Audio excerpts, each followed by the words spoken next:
জমিন থেকে ফসল উৎপাদন হওয়ার জন্য পানি যেমন জরুরি, ঠিক এই পানিটা যদি অতিরিক্ত হয়ে যায় তাহলে এই জমিনের ফসলকে সেই পানি ধ্বংসও করে দেয়, বরবাদও করে দেয়। এ কারণে প্রত্যেকটা বিষয়, প্রত্যেকটা বস্তু যতক্ষণ পর্যন্ত প্রয়োজন মাফিক হবে ততক্ষণ পর্যন্ত সেটা উপকারী থাকে, কিন্তু যখনই সেটা প্রয়োজনের অতিরিক্ত হয়ে যায় তখন সেটা আর উপকারী থাকে না, সেটা তখন ক্ষতির কারণ হয়ে দাঁড়ায়, শাস্তি হিসাবে, আযাব গজব হিসাবে আমাদের সামনে দেখা দেয়। যেমন আপনি যদি নদী বা সমুদ্রে চলাচল করেন তাহলে নদী বা সমুদ্রে চলাচলের জন্য পানি প্রয়োজন। আপনি জাহাজে চলবেন, নৌকাতে চড়বেন, আপনি কোনো নৌযানে করে এক স্থান থেকে অন্য স্থানে যাবেন, এখানে অবশ্যই পানি প্রয়োজন হবে। পানি ছাড়া আপনার নৌকা চলবে না, পানি ছাড়া জাহাজ চলবে না। কিন্তু এই পানিটা ততক্ষণ পর্যন্ত আপনার জন্য, আপনার বাহনের জন্য উপকারী যতক্ষণ পর্যন্ত এই পানিটা বাহনের নিচে আছে।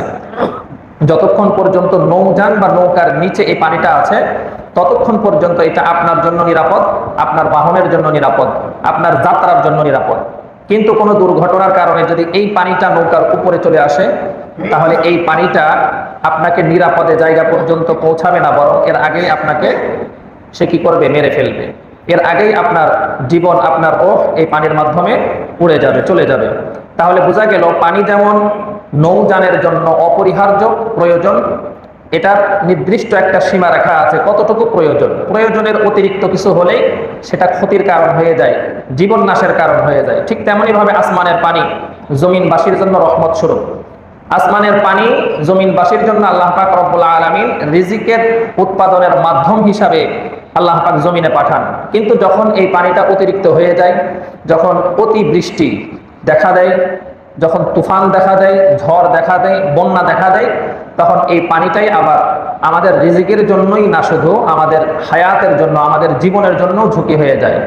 আমরা জানি প্রত্যেক বছরেই প্রায় কোনো না কোনো জায়গায় বন্যা হয়, কোনো না কোনো জায়গায় জলোচ্ছ্বাস হয়, কোথাও না কোথাও জায়গা জমিন ডুবে যায়, ফসল নষ্ট হয়ে যায়, গবাদি পশু মারা যায়, এমনকি মানুষ পর্যন্ত মারা যায়, মানুষ পর্যন্ত পানিতে ভেসে চলে যায়, ঘর বাড়ি ভেঙে যায়, নিজেদের সমস্ত সহায় সম্পত্তিগুলো পানির সাথে ভেসে চলে যায়। এমন অনেক ঘটনা আমরা দেখেছি। বিশেষ করে 1991 সনে এই এপ্রিলের 29 এপ্রিলে বিশাল এক বন্যা হয়েছিল।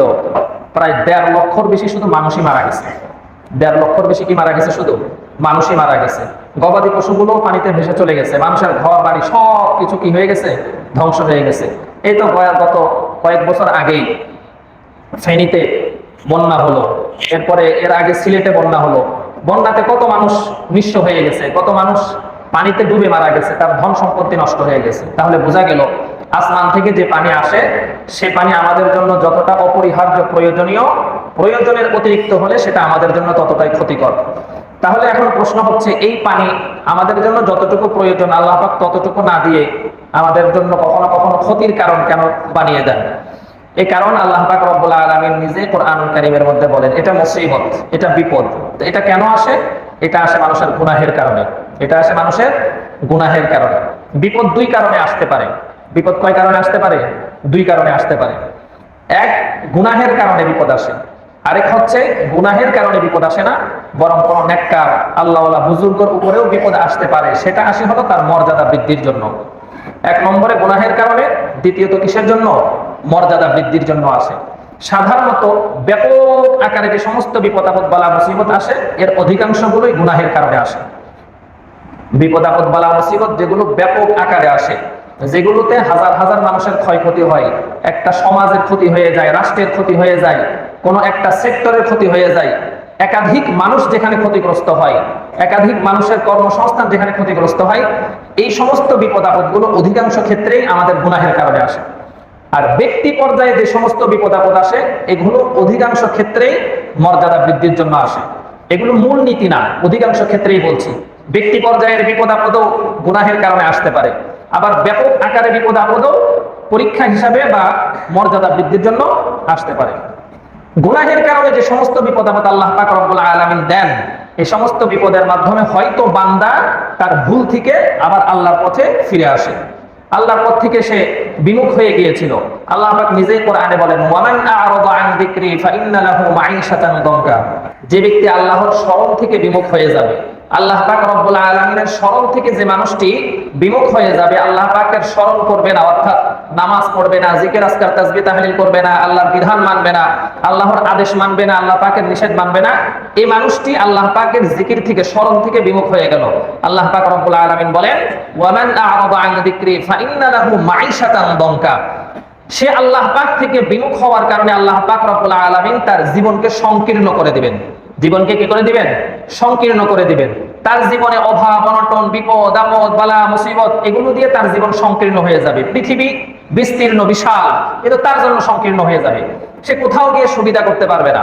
এই অসুবিধাটা শুধুমাত্র দুনিয়াতেই হবে না, এই অসুবিধাটা আলমে বরজখেও হবে, এবং এই সংকীর্ণতা তাকে আখিরাতেও ধরবে। শুধু দুনিয়াতেই তার জীবন সংকীর্ণ হয়ে যাবে তা না, দুনিয়াতেই বিপদ আপদ তাকে গ্রাস করবে তা না, আলমে বরজখেও তার উপরে বিপদ আসবে, কবরের মধ্যে তার উপরে আযাব চলে আসবে, শাস্তি চলে আসবে। আবার কিয়ামতের দিন তার উপরে সবচেয়ে বড় শাস্তি, জাহান্নামের শাস্তি, তাকে কি করতে হবে? ভোগ করতে হবে। আল্লাহ পাক রব্বুল আলামিন জানিয়ে দিয়েছেন এটা স্পষ্ট। এই কারণে কোনো মানুষ যখন আল্লাহ বিমুখ হয়ে যায়, ইবাদত বন্দেগী ছেড়ে দেয়, নামাজ কালাম ছেড়ে দেয়, জিকির আজকার তাসবিহ তাহলিল ছেড়ে দেয়, গুনাহের মধ্যে লিপ্ত হয়ে যায়, তখন আল্লাহ পাক রব্বুল আলামিন মানুষদের উপরে বিপদ দিয়ে দেন। কেমন বিপদ দেন? এক লম্বা হাদিসের ভিতরে রাসূল সাল্লাল্লাহু আলাইহি ওয়াসাল্লাম অনেকগুলো বিষয়কে উল্লেখ করেছেন। ইযা তুখিযাল ফাইউ দুওয়ালা ওয়াল আমানাতু মাগনামা ওয়াজ যাকাতু মাগরামা। এভাবে রাসূল সাল্লাল্লাহু আলাইহি ওয়াসাল্লাম অনেকগুলো বিষয় উল্লেখ করেছেন। যখন প্রত্যেকটা সেক্টরে, ব্যক্তি পর্যায় থেকে রাষ্ট্রীয় পর্যায়ে পর্যন্ত এই সমস্ত অপরাধ মানুষের ভিতরে দেখা দিবে, অর্থাৎ রাষ্ট্রীয় সম্পদকে নিজের সম্পদ মনে করবে, সে আমানতকে গনিমতের মাল মনে করবে, যাকাতকে জরিমানা মনে করবে, কাউকে সম্মান করবে তার দুষ্কৃতি থেকে বাঁচার জন্য, এভাবে অনেকগুলো অপরাধের কথা আল্লাহর হাবিব বলেছেন। এগুলো যখন সমাজের মধ্যে প্রচলন ঘটে যাবে, তখন আল্লাহ পাক রব্বুল আলামিন একের পর এক শাস্তি দিবেন। কখনো ভূমিকম্প হবে, কখনো জমিন ধস এর মতো শাস্তি আসবে, কখনো অগ্নি বৃষ্টি হবে, আগুনের ফুলকি বৃষ্টি আকারে পড়বে, কখনো শিলা বৃষ্টি হবে, কখনো ঝঞ্ঝা বায়ু হবে, অর্থাৎ এমন তীব্র বাতাস যে বাতাসে সবকিছু ধ্বংস করে নিয়ে যায়। এই বিপদগুলো তখন মানুষের উপরে কিভাবে আসবে? রাসূল সাল্লাল্লাহু আলাইহি ওয়াসাল্লাম বলেন, একটা তাসবির দানা, পুরাতন একটা তাসবির দানা ছিঁড়ে গেলে, একটা তসবির ছড়া ছিঁড়ে গেলে তসবির দানাগুলো যেমন একটার পর একটা পড়তে থাকে, ঠিক তেমন ভাবে তখন এই উম্মতের উপরে একের পর এক বিপদ আসতে থাকবে। এবার আপনি একটু ক্যালকুলেশন করে দেখেন, আমরা এখন এমন এক সময়ে, এমন এক সমাজে, এমন এক অবস্থানে বসবাস করছি, আমাদের উপর থেকে বিপদ আপদ বালা মুসিবত কখনো কি আমাদের উপর থেকে একেবারে সরে যায়? যায় না। জাতীয় পর্যায়ে, জাতীয়ভাবে আমাদের উপরে বা আন্তর্জাতিক ভাবে আমাদের উপরে সব সময় বিপদ একটার পর একটা লেগেই আছে, একটার পর একটা লেগেই আছে। কখনো আন্তর্জাতিক ভাবে কোনো সমস্যার কারণে আমরা বিপদের মধ্যে আছি, কখনো আমাদের জাতীয় সমস্যার কারণে আমরা বিপদের মধ্যে থাকি, কখনো বা সামাজিক সমস্যার কারণে, কখনো বা পারিবারিক সমস্যার কারণে।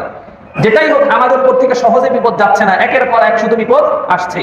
বর্ষাকাল তো অতিবৃষ্টির কারণে সব ডুবিয়ে তলিয়ে দিচ্ছে, অথচ বৃষ্টিটা আল্লাহ পাকের রহমত ছিল, আল্লাহ পাকের পক্ষ থেকে এটা একটা মানুষের জন্য জীবিকা নির্বাহের মাধ্যম ছিল। এটা না হলে মানুষ কি করতে পারবে না? আপনি তো ধানই উৎপাদন হবে না, চাল খাবেন কোত্থেকে? পানি ছাড়া ধান উৎপাদন হয়? হয় না তো। বেশ কিছু ফসল আছে যেগুলো পানি ছাড়া উৎপাদন হয় না, কিছু কিছু ফসল আছে যেগুলো শুধু শুকনাতেই হয়ে যায়, এগুলোতে সবসময় পানির প্রয়োজন হয় না। এগুলো যত বালু মাটি হবে, যত শুকনা হবে, তত ফসল ভালো হবে। কিন্তু কিছু কিছু ফসল আছে ওগুলো পানি ছাড়া হবেই না, তার ভিতরে ধানই তো অন্যতম। ধান, গম এগুলো পানি ছাড়া হয় না, কিন্তু আবার এই পানি দিয়েই ধান গম সব কি হয়ে যাচ্ছে? নষ্ট হয়ে যাচ্ছে, বরবাদ হয়ে যাচ্ছে। তো যখন পানির দরকার, তখন পানি এমন ভাবে আসতেছে অতিবৃষ্টির কারণে সব ধ্বংস করে দিচ্ছে। আবার যখন বর্ষাও না, শীতও না, এমনি গ্রীষ্মকাল, এই গ্রীষ্মকালে সাধারণ গরম তো নাই, এমন গরম মানুষ ঘরের ভিতরে টিকতে পারে না, ঘরের বাহিরেও টিকতে পারে না। ঘরের ভিতরেও টিকা যায় না, ঘরের বাহিরেও টিকা যায় না। ঘরের ভিতরে ছাদ গরম হয়ে পুরা ঘর জাহান্নামে পরিণত হয়ে যায়, ঘরের বাহিরে গেলে সরাসরি সূর্যের আলো, সেখানেও মানুষ গরমে অতিষ্ঠ হয়ে যায়। তার মানে হচ্ছে, দেখেন, যখন গ্রীষ্মকাল তখনকার গরমও আমাদের জন্য ক্ষতির কারণ হচ্ছে, শীতকালের শীতটাও ক্ষতির কারণ হচ্ছে, বর্ষাকালের বর্ষাটাও আমাদের জন্য কি হচ্ছে? ক্ষতির কারণ হয়ে যাচ্ছে। এগুলো কেন হচ্ছে? আল্লাহ পাক রব্বুল আলামিন বলেন, ظهر الفساد في البر والبحر بما كسبت أيدي الناس ليذيقهم بعض الذي عملوا لعلهم يرجعون। আল্লাহ পাক রব্বুল আলামিন ডাক দিয়ে বলেন, ظهر الفساد في البر والبحر। যত ধরনের বিপদ আপদ বালা মুসিবত রয়েছে, যত ধরনের বিপর্যয় রয়েছে, চাই সেটা স্থলভাগে হোক অথবা জলে হোক, জলে বা স্থলে যাবতীয় সমস্ত বিপর্যয়, আল্লাহ পাক বলেন বিমা কাসাবাত আইদিন নাস, এগুলো হয় শুধুমাত্র মানুষের হাতের কামাইয়ের কারণে। আমরা মানুষরা নিজেদের হাতে যে সমস্ত অপরাধ করি, নিজেরা যে সমস্ত অপরাধের মধ্যে লিপ্ত হই, আল্লাহ পাক রব্বুল আলামিন বলেন, বান্দা তুমি তোমার হাত দিয়ে যে অপরাধ করেছো, যে অপরাধ কামাই করেছো, এই অপরাধের কারণেই জলে বা স্থলে বিপর্যয় দেখা দেয়। কেন আল্লাহ পাক রব্বুল আলামিন গুনাহের কারণে এই বিপর্যয় দেন? যাতে করে মানুষ এই বিপর্যয় দেখে, বিপদ দেখে, মুসিবত দেখে আল্লাহ পাকের পক্ষ থেকে শাস্তি বা গজব মনে করে আবার সে গুনাহ থেকে ফিরে আসে, আবার সে নাফরমানি থেকে ফিরে আসে, আবার সে আল্লাহর পথে ফিরে আসে। আল্লাহ পাক রব্বুল আলামিন বলেন, বিমা কাসাবাত আইদিন নাসি লিয়ুযীকাহুম বা'দাল্লাযী আমিলু লাআল্লাহুম ইয়ারজিউন। তোমরা যে অপরাধগুলো করো, যাতে করে সামান্য অপরাধের শাস্তির মাধ্যমে তোমরা আবার আল্লাহ পাকের দিকে ফিরে আসতে পারো। তোমাদের অপরাধের সামান্য শাস্তি দিয়ে দেওয়া হয়। কেন দেওয়া হয়? যাতে করে তোমরা বুঝতে পারো, বুঝে আবার কি করতে পারো, ফিরে আসতে পারো। এই কারণে রাসূল সাল্লাল্লাহু আলাইহি ওয়াসাল্লামের অভ্যাস ছিল, যখনই আকাশ মেঘাচ্ছন্ন হয়ে যেত, রাসূল সাল্লাল্লাহু আলাইহি ওয়াসাল্লাম পেরেশান হয়ে যেতেন। একবার ঘরের ভিতরে ঢুকতেন, একবার ঘরের বাহিরে বের হতেন। কারণ রাসূল সাল্লাল্লাহু আলাইহি ওয়াসাল্লাম জানতেন যে আসমানে মেঘ বা যে গর্জন দেখা দিচ্ছে, এটা হচ্ছে একটা আযাব বা শাস্তির পূর্বাভাস। হ্যাঁ, যখনই বৃষ্টি শুরু হয়ে যেত, তখন রাসূল সাল্লাল্লাহু আলাইহি ওয়াসাল্লাম শান্ত হয়ে যেতেন। কেন? তার কারণ বৃষ্টিটা আল্লাহ পাকের পক্ষ থেকে রহমত। বৃষ্টি আল্লাহ পাকের পক্ষ থেকে কি? রহমত। কিন্তু এই বৃষ্টি যদি আবার অতিবৃষ্টিতে পরিণত হয়ে যায়, একবার মক্কা মদিনার মধ্যে কোনো ধরনের বৃষ্টি নেই, বৃষ্টির অভাবে সাহাবায়ে কেরাম তাদের ক্ষেত খামারগুলো শুকিয়ে গেছে, ফসল উৎপাদন করা কষ্ট। রাসূল সাল্লাল্লাহু আলাইহি ওয়াসাল্লাম খুতবা দিচ্ছিলেন, এক সাহাবী দাঁড়িয়ে বললেন, ইয়া রাসূলুল্লাহ, অনাবৃষ্টির কারণে আমরা খুব কষ্টের মধ্যে আছি, আপনি একটু আল্লাহ পাকের নিকটে দোয়া করেন যেন আল্লাহ পাক রব্বুল আলামিন রহমতের বৃষ্টি দেন।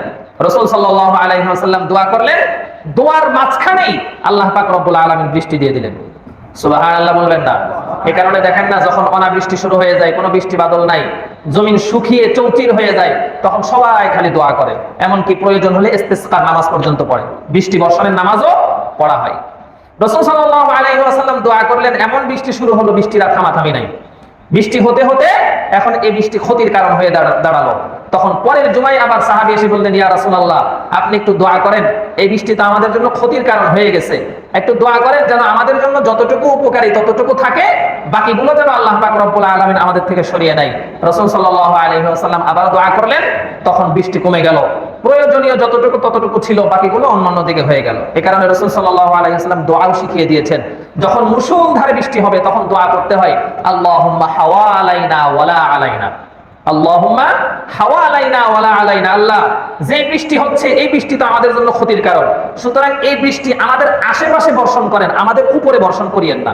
আশেপাশে বলতে এই দোয়ার শেষ অংশে আরো স্পষ্ট করে আল্লাহর হাবিব বলেন, আল্লাহুম্মা আলাল আকাম ওয়াল জিবাল ওয়াল আজাম। হ্যাঁ, এভাবে রাসূল সাল্লাল্লাহু আলাইহি ওয়াসাল্লাম 4-5টা শব্দ উল্লেখ করলেন যে আল্লাহ, আপনি এই বৃষ্টি পাহাড়ের উপরে বর্ষণ করেন, এই বৃষ্টি আপনি নদী নালা খাল বিল ওই সমস্ত জায়গায় বর্ষণ করেন, যে সমস্ত উপত্যকায় বৃষ্টির প্রয়োজন সেখানে আপনি বৃষ্টি বর্ষণ করেন, আমাদের উপরে কি করিয়েন না, বৃষ্টি বর্ষণ করিয়েন না। তো বৃষ্টি আসলে যে কি দোয়া করতে হয় সেটাও তো আমরা জানি না, সেটাও তো আমরা শিখি না। যখন গর্জন করে, মেঘ যখন গর্জন করে বা প্রচন্ড বাতাস শুরু হয়, তখনও তো দোয়া করতে হয়। যখন বৃষ্টি শুরু হয় তখনও দোয়া করতে হয়। উপকারী বৃষ্টির জন্য রাসূল সাল্লাল্লাহু আলাইহি ওয়াসাল্লাম আরেকটি দোয়া শিখিয়েছেন, আল্লাহুম্মা সাইয়্যিবান নাফিআ। যখনই বৃষ্টি শুরু হবে তখনই দোয়া করবেন, আল্লাহুম্মা সাইয়্যিবান নাফিআ। আয় আল্লাহ, আমাদের জন্য উপকারী বৃষ্টি, যতটুকু উপকার ততটুকু বৃষ্টি আপনি আমাদেরকে দেন। যখন দেখবেন যে মুষলধারে শুরু হয়ে গেছে, এই বৃষ্টি মনে হয় আমাদের জন্য ক্ষতির কারণ, তখন আবার দোয়া শিখিয়ে দিলেন, আল্লাহুম্মা হাওয়া আলাইনা ওয়ালা আলাইনা। আল্লাহ, আমাদের উপরে আপনি বৃষ্টি বর্ষণ করিয়েন না, আমাদের আশেপাশে করেন। তার মানে যেখানে যেখানে দরকার সেখানে সেখানে করেন, আমাদের উপরে করিয়েন না। এই কারণে দোয়ার মধ্যে থাকতে হয়, গুনাহ থেকেও বাঁচতে হয় এবং কি করতে হয়, দোয়ার মধ্যে থাকতে হয়। আল্লাহ পাক রব্বুল আলামিন বৃষ্টিকে এমন একটি বিষয়ের অন্তর্ভুক্ত করেছেন যেটা অদৃশ্যের চাবি। রাসূল সাল্লাল্লাহু আলাইহি ওয়াসাল্লাম একবার বলেন, খামসাতুন লা ইয়ালামুহুন্না ইল্লাল্লাহ। 5টি বিষয় এমন রয়েছে যে 5টি বিষয়ের জ্ঞান আল্লাহ পাক ব্যতীত অন্য কারোর কাছে নেই। তখন একটি আয়াত আল্লাহর হাবিব তিলাওয়াত করলেন, ইন্নাল্লাহা ইনদাহু ইলমুস সাআ, ইন্নাল্লাহা ইনদাহু ইলমুস সাআ। আল্লাহ পাকের নিকটে যে 5টি বিষয়ের ইলম রয়েছেন তার মধ্যে 1 নম্বর হচ্ছে কিয়ামতের ইলম। 1 নম্বর কিসের ইলম? কিয়ামতের ইলম। কিয়ামত কবে সংঘটিত হবে এটা শুধুমাত্র কে জানেন? আল্লাহ পাক জানেন। ইন্নাল্লাহা ইনদাহু ইলমুস সাআ ওয়া ইউনাজ্জিলুল গায়ব। বৃষ্টি কখন, কোথায়, কতটুকু বর্ষণ হবে এটা কার কাছে আছে? আল্লাহ পাকের কাছে আছে। এটা কেউ জানে না। আপনি দেখবেন এখানে অনেক মেঘ, মনে হয় এখনই সব ভাসিয়ে নিয়ে যাবে, কিছুক্ষণ পরে দেখবেন বাতাসে সুন্দর করে মেঘকে সরিয়ে নিয়ে গিয়েছে, আর এক ফোঁটা মেঘও এখানে নেই, এখানে এক ফোঁটা বৃষ্টিও হয় নাই। এ কারণে বৃষ্টি কখন, কোথায়, কতটুকু হবে সেটা জানেন কে? আল্লাহ পাক জানেন, আমি তো জানি না। এ কারণে বৃষ্টি যখন শুরু হয়ে যায় তখন আল্লাহ পাকের নিকটে দোয়া করে, আল্লাহ আমার জন্য যতটুকু উপকারী আপনি ততটুকু রাখেন, বাকিগুলোকে অন্যদিকে আপনি কি করে যান, নিয়ে যান। 2 নম্বরে এটা হচ্ছে, এগুলো হচ্ছে গায়বের চাবি, অর্থাৎ এই বিষয়গুলো আল্লাহ ব্যতীত অন্য কেউ জানে না, এমনকি নবী রাসূলুল্লাহ পর্যন্ত জানতেন না। কিয়ামত কবে সংঘটিত হবে কোন নবীর কাছেও এটার ইলম নেই।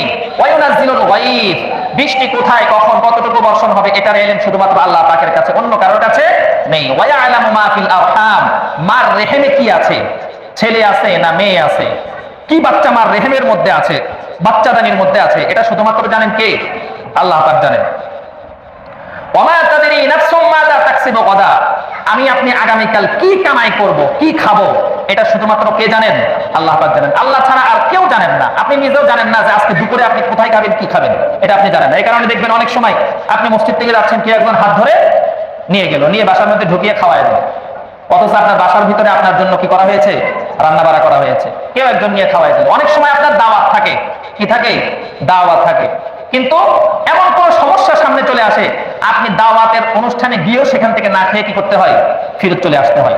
তার মানে এখানে আপনাকে উদ্দেশ্য করে খানা পাকানো হয়েছে, আপনাকে দাওয়াত দেওয়া হয়েছে, যাওয়ার পরেও সেটা আপনার রিজিকে জুটে নাই। অনেক সময় শুধুমাত্র আপনি একজনই মেহমান, আপনাকে উদ্দেশ্য করে একটি খানার আয়োজন করা হয়েছে, যে কোনো কারণে আপনি সেখানে উপস্থিত হন নাই, অন্য কেউ এসে আপনার খাবারটা খেয়ে নিল। এই কারণে এই সংক্রান্ত একটি সুন্দর ঘটনা আছে। এক ব্যক্তি এই আয়াতের উপরে সন্দেহ করল, আরে আমার রিজিকে কি আছে সেটা শুধুমাত্র আল্লাহ পাকই জানেন, আমি জানি না, এই কথা তো মানতে পারলাম না। তো কিভাবে? সে হাতে কিছু চাউল নিল। কি নিল? চাউল নিল।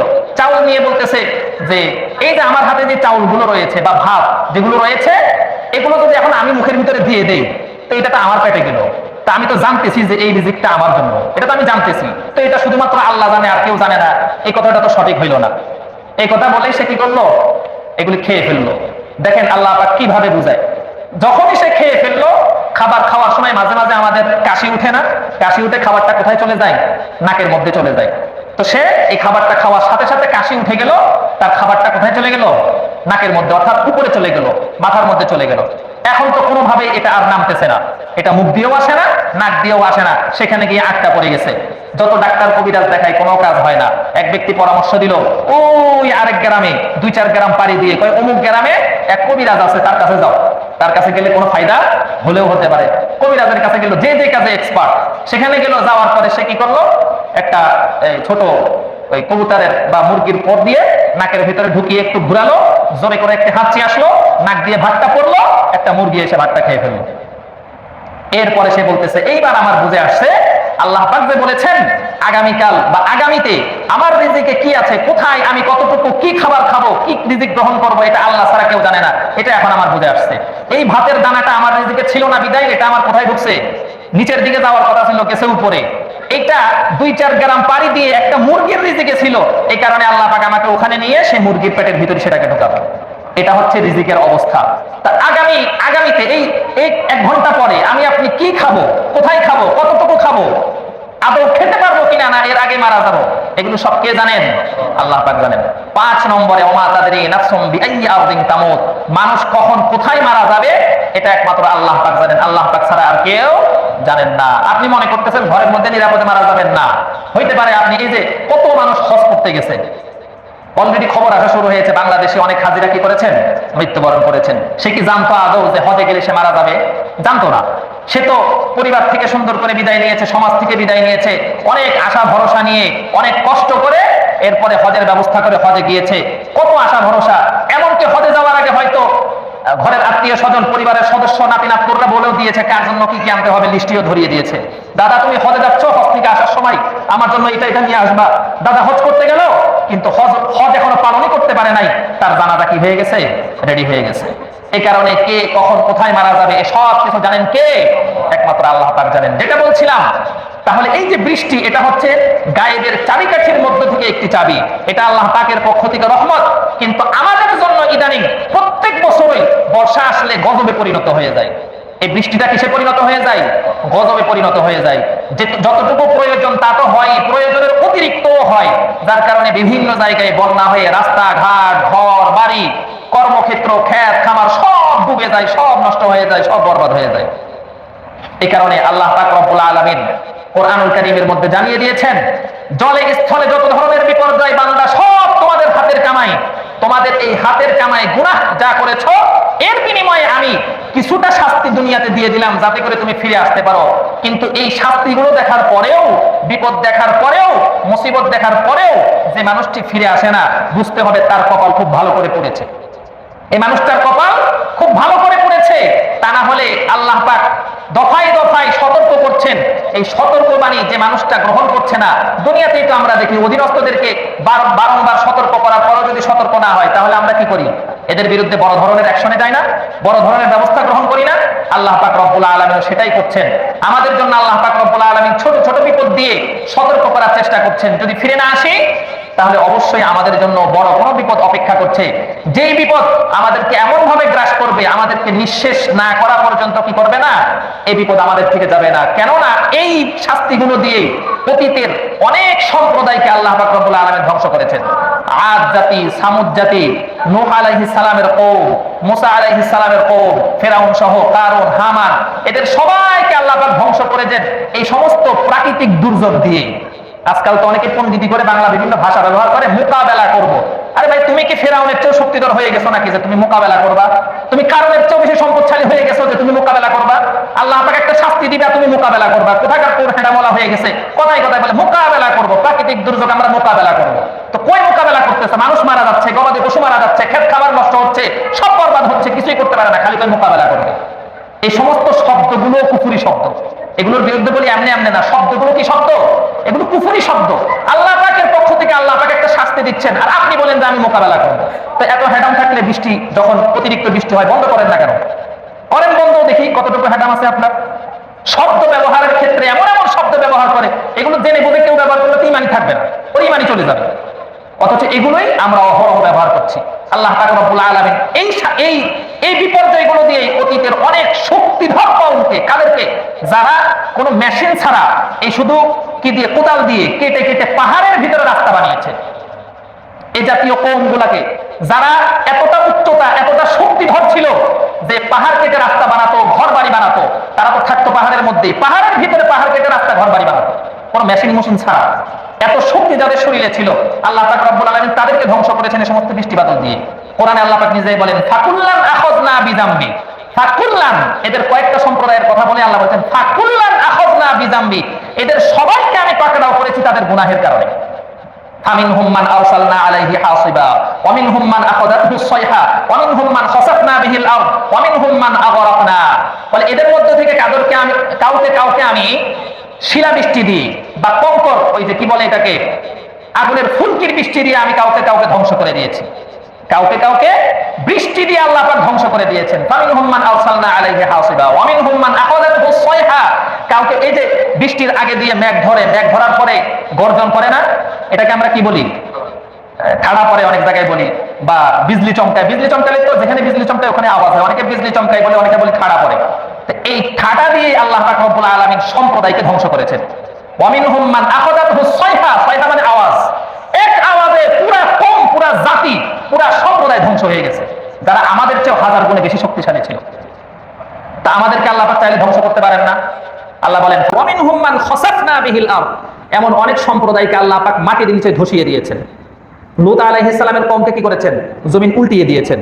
ফেরেশতা পাঠিয়েছেন, ফেরেশতা জমিনের নিচে এক হাত দিয়েছে আর উপরে এক হাত দিয়েছে, সুন্দর করে এভাবে উল্টিয়ে দিয়েছে, পুরা জমিন উল্টিয়ে দিয়েছে। এরপর আল্লাহ বলেন ওয়া মিনহুম মান আগরাকনা, এদের মধ্য থেকে অনেককে পানিতে চুবিয়ে মেরেছে আমি।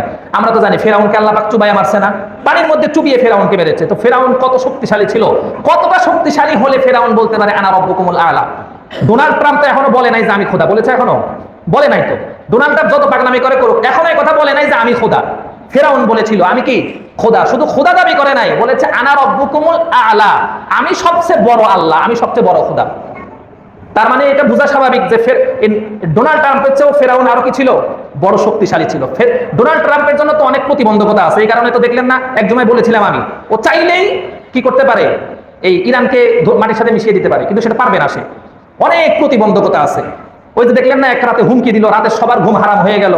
এরপরে আবার যেভাবে হোক বিভিন্ন নেগোসিয়েশন করে, চাপাচাপি, বিভিন্ন আলাপ আলোচনা করে আবার কি করলো, পিছনে সরলো। তখন অনেক বিশ্লেষকরা বলেছিল যে ট্রাম্প কি করতে চাচ্ছে, ওই যে পারমাণবিক বোমা যেটা হিরোশিমায় ফেলা হয়েছিল এরকম কিছু একটা করতে চাচ্ছে। সে আছে, করলেই তো করতে পারে, কিন্তু তারপরেও তার কিছু প্রতিবন্ধকতা আছে। ফেরাউনের তো ওটাও ছিল না। ফেরাউনের যা মনে চাইতো তাই করতো। এই কারণেই তো সে দাবি করে বসছে আনা রব্বুকুমুল আলা। এমনকি তার এই প্রজাদের মধ্য থেকে সবাই এসে তার কাছে, যখন বৃষ্টি বাদল হচ্ছে না, ফেরাউনের কাছে এসে বলে, আপনি না খোদা দাবি করছেন, নিম্ন শুকায় গেছে, পানি নাই, মানুষরা চাষাবাদ করতে পারতেছে না, বৃষ্টির ব্যবস্থা করেন। ফেরাউন বলে, যাও, কালকে বৃষ্টি হবে। কি বলে, যাও, কালকে বৃষ্টি হবে।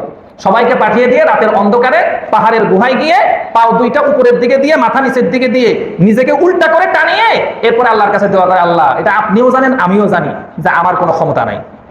দাবি করেছে আমি সবচেয়ে বড় খোদা, কিন্তু আমি আপনার কাছে দুনিয়া চাই। দুনিয়াতে আমি একটু রাজা, বাদশা, ক্ষমতাসীন, বা দুনিয়ার এই ক্ষমতা আমি চাই। এই কারণে আমি আমার প্রজাদেরকে ওয়াদা করেছি আগামীকাল বৃষ্টি হবে, আপনি দয়া করে বৃষ্টি দিয়ে দেন। আল্লাহ বলেন, যা, তোরে দুনিয়া দিয়ে দিলাম। পরের দিন বৃষ্টি হয়ে গেছে। বৃষ্টি হয়ে গেছে, নীল নদ ভর্তি হয়ে গেছে। সবাই তো মনে করে, বা আসলেই তো সে দাবি করেছিল বড় খোদা, আসলেই তো খোদা। এই হচ্ছে ফেরাউনের অবস্থা। ফেরাউন কত বড় শক্তিশালী ছিল, আল্লাহ পাক কি করেছেন, পানিতে চুবিয়ে মেরেছেন। এই কারণে যে কোনো মুহূর্তে গুনাহের কারণে, তাদেরকে যেমন গুনাহের কারণে, পাপের কারণে আল্লাহ পাক ধ্বংস করেছেন, আমাদেরকেও ধ্বংস করে দিতে পারেন। আল্লাহ পাক নিজেই আহ্বান করছেন, কিছু শাস্তি আমি তোমাদেরকে দিয়ে দিচ্ছি ফিরে আসার জন্য, সুতরাং তোমরা ফিরে আসো। এই কারণে এই যে বিপর্যয় মাঝে মাঝে আসে, এই যে অতিবৃষ্টি চলছে, বিভিন্ন জায়গায় তলিয়ে গিয়েছে, এগুলো আমাদের জন্য সতর্কবাণী। আল্লাহ পাক রব্বুল আলামিন এগুলো থেকে আমাদেরকে সতর্ক হওয়ার তৌফিক দান করেন, আমাদেরকে ইবাদতে আত্মনিয়োগ করার তৌফিক দান করেন, গুনাহ ছাড়ার তৌফিক দান করেন। আমিন ওয়া আখির।